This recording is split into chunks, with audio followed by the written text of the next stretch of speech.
Dahil my name. I'm blessed because kasama mo ako ngayon sa 48 And my verse to you is Romans 8:31. What shall we see in these things? If God is with us, who can be against us? Hindi tayo matagal nagkakilala.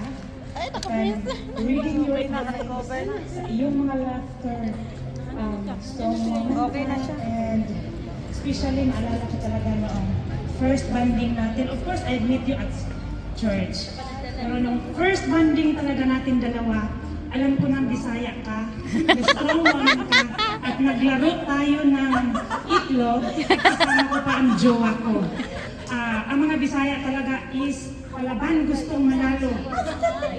Gustong manalo. So, naglaro kami ng itlog. Kahit kung mali ang sagot niya, kinukuha niya yung itlog, ibabalik ko din sa grupo namin. Kaya lumapit ko talaga yung jowa ko at sinabi niya, ang dami nating itlog, bakit nagkaawayan ba talaga niyan? Anong meron, uuwi na tayo.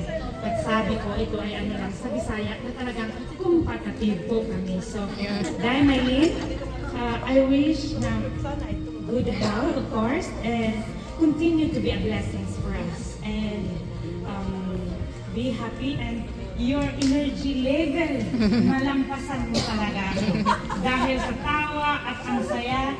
So patuloy niyan, God, and God bless you. And of course, your daughter of God. Happy blessed birthday. Nakalimot. Dahil my name.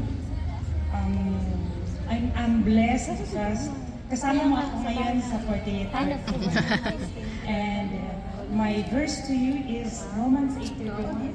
What shall we see in these things? If God is with us, who can be against us? Hindi tayo matagal nagkakilala.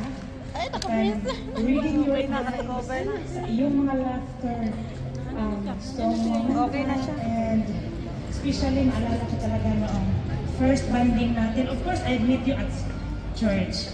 Pero nung first banding talaga natin dalawa, alam ko ng Bisaya ka, may strong woman ka, at naglaro tayo ng itlog, kasama ko pa ang jowa ko.